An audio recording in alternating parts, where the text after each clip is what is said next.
신앙 고백 우리 하겠습니다. 나는 전능하신 아버지 하나님 천지의 창조주를 믿습니다. 나는 그의 유일하신 아들 우리 주 예수 그리스도를 믿습니다. 그는 성령으로 잉태되어 동정녀 마리아에게서 나시고 본디오 빌라도에게 고난을 받아 십자가에 못 박혀 죽으시고 장사된 지 사흘 만에 죽은 자 가운데서 다시 살아나셨으며 하늘에 오르시어 전능하신 아버지 하나님 우편에 앉아 계시다가 거기로부터 살아있는 자와 죽은 자를 심판하러 오십니다. 나는 성령을 믿으며 거룩한 공교회와 성도의 교제와 죄를 용서받는 것과 몸의 부활과 영생을 믿습니다. 아멘. 찬송가 179장입니다.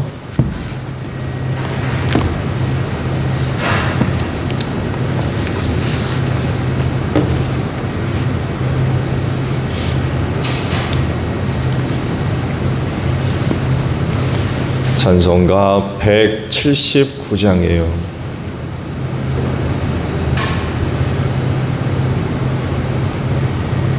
주 예수의 강림이 가까우니 저 천국을 얻을 자 회개하라. 주 성령도 너희를 부르시고 무천사도 나와서 영접하네.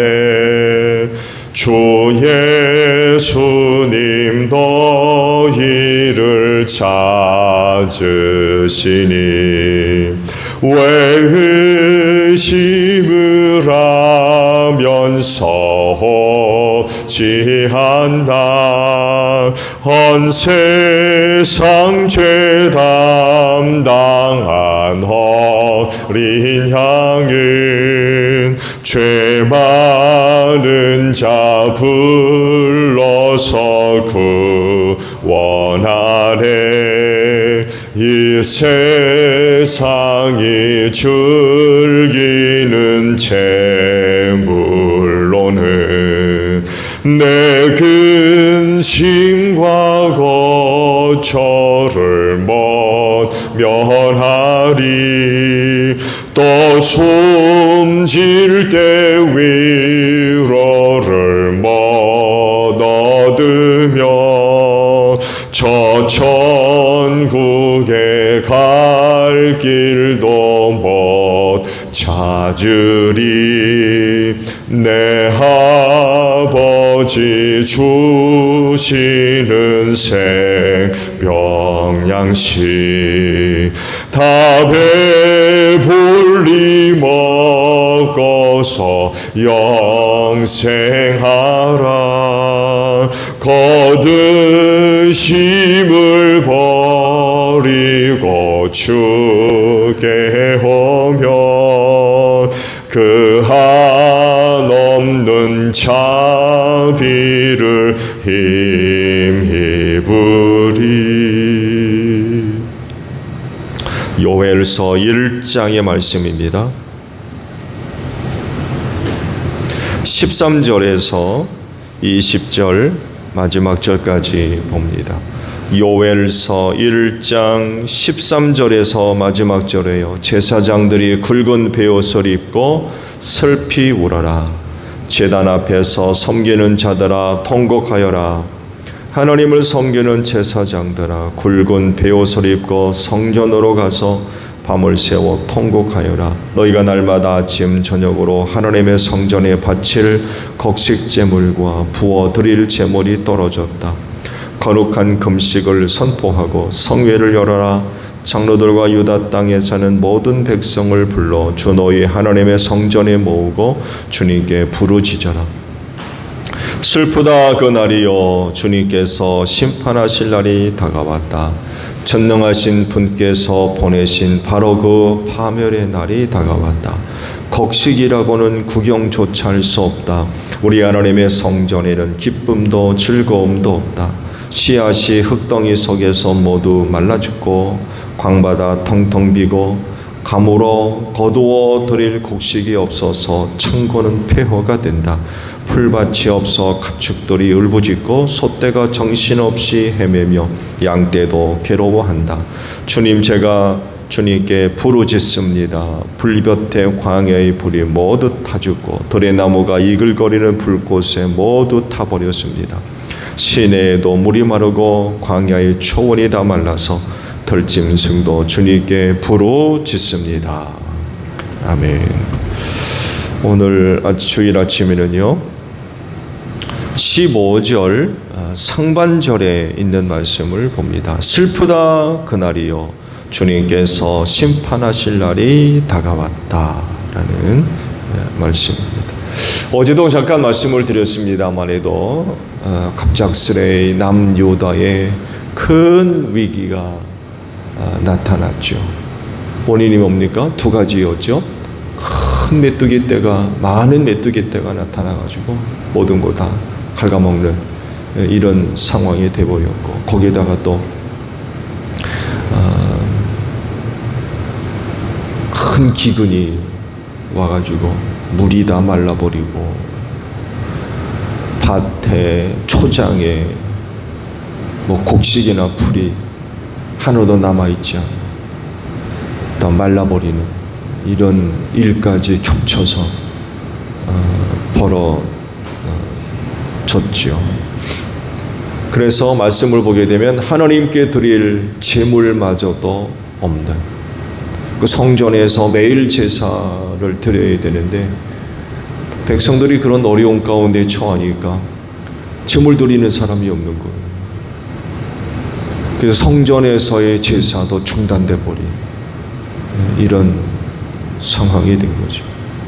이스라엘 그 역사 속에서 성전에서 제사가 끊어진 그런 그 상황이 몇 번 있죠. 큰 전쟁이죠. 전쟁이 일어나서 예루살렘 성이 함락당했을 때 이방인들에 의해서 더 이상 성전 제사가 불가능해진, 성전이 다 무너지고 불타고 이런 경우가 백성들의 불신앙입니다. 하나님을 섬기지 않으니까 제사 드리지 않는 거예요. 다른 또 하나의 경우가 바로 오늘 보신 말씀 그런 경우입니다. 그런 그 어려운 일들이 발생하니까 제사 자체가 불가능해져 버린 이런 그 상황이 벌어지죠. 종교 사회였기 때문에 당연히 이런 일들이 일어나게 되면 신을 찾죠. 그래서 원인을 묻습니다. 그러니까 저들에게 일어난 일들의 원인을 이제 신적인 기원에서 찾으려고 그러는 거죠. 어떻게 된 건가? 종교사회였기 때문에 당연히 그런 일은 하나님으로부터의 징계나 심판으로 볼 수밖에 없죠. 당연히 왜 그럴까? 이에 대한 대답을 요엘 선지가 해주었죠. 너희 죄 때문에 그렇다. 너희 지은 죄에 대한 하나님의 심판이 임해서 그런 것이다 라고 대답을 해줍니다. 대표적인 죄는 우상숭배였어요. 아달랴가 혼인정책에 의해서 왕비가 되고 그에 의해서 북이스라엘이 섬겼던 우상들이 남유다 안에 들어오게 되죠. 그러면서 급격하게 타락하는 우상숭배와 함께 그 근동 지역에서의 우상숭배하기엔 단순히 그냥 우상단지 섬기는 차원이 아니라 도덕과 윤리가 땅에 떨어지게 되어 있습니다. 특히 바알신, 성적 쾌락을 추구하는 그런 타락한 일들이 당연히 벌어질 수밖에 없죠. 이것에 대한 하나님의 징계다라고 요엘 선지를 통해서 말씀을 듣게 됩니다. 그러면서 회개를 촉구하죠. 회개해야 된다. 그런 원인을 알았기 때문에 해결해야 되잖아요. 그 해결 방법이 뭡니까? 회개하는 것밖에 없어요. 그래서 백성들에게 회개를 촉구를 하죠. 요엘의 눈에 비춰진 당시 상황은 상당히 심각했죠. 단순히 그냥 메뚜기 때 기근 이 차원이 아니라 요엘 선지가 바라본 그들의 눈에 들어온 위기는 신앙적 위기였던 거죠. 영적인 위기. 그래서 말씀하기를 심판의 날이 다가오고 있다라고 선언을 하게 됩니다.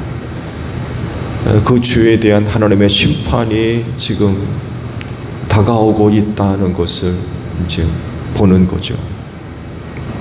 그렇다고 하면 두 가지입니다.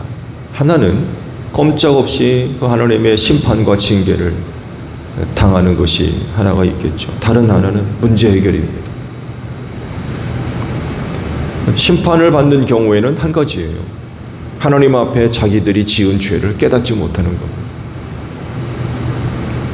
선지가 나서서 회개하라고 아무리 촉구해도 회개하지 않으면 면할 길이 없죠. 죄가 해결되지 않는데 하나님의 심판으로부터 자유로울 수 없죠.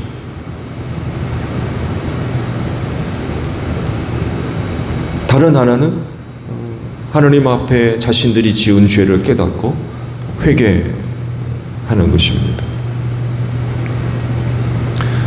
회개하게 되면 하나님께서 그 죄를 용서하시고 내릴 징계와 심판을 철회하시는 거죠. 거두시는 것입니다.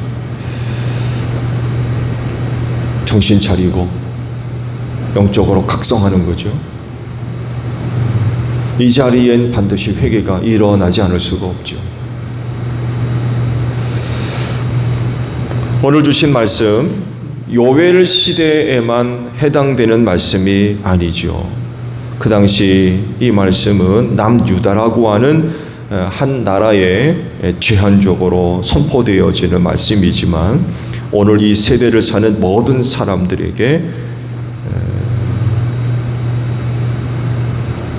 선포되는 말씀이 되어질 때 우리와는 무관하다 라고 이야기할 수가 없죠.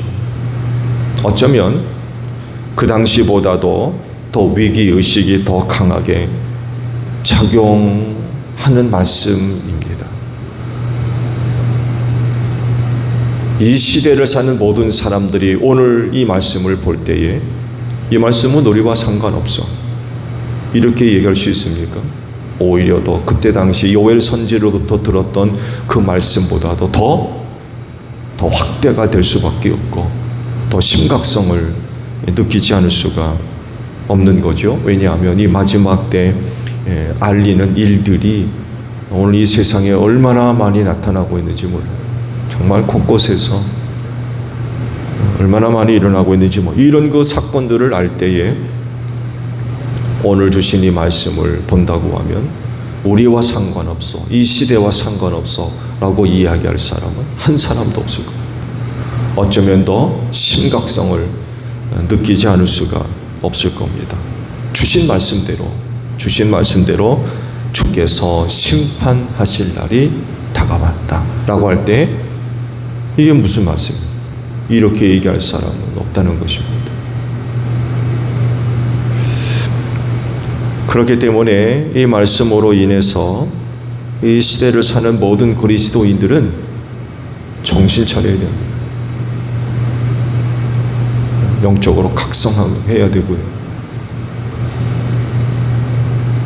그래서 삶을 돌이켜서 하나님 앞에 나아가야 됩니다. 그렇지 않으면 그 심판을 피할 수 없을 겁니다.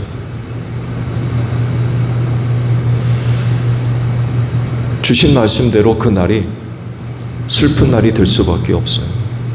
슬프기만 하겠습니까? 아마 큰 두려움을 주는 그런 그 날이 되고 말 것입니다. 왜냐하면 하나님의 심판은 무섭기 때문에 그렇습니다.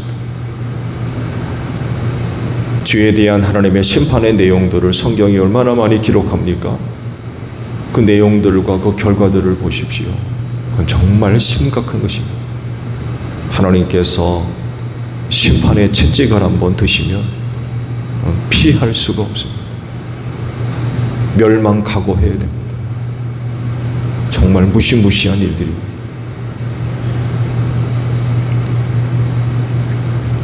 주님께서 심판하실 날이 다가오고 있어요. 누구도 피할 수 없을 겁니다. 어떻게 하겠습니까? 많은 사람들이 이와 같은 물음에 조롱합니다. 하나님 자체도 인정하지 않고 그런 일이 일어날 것 자체가 그들에게는 관심 받기죠. 그런 게 어디 있느냐고 그래요.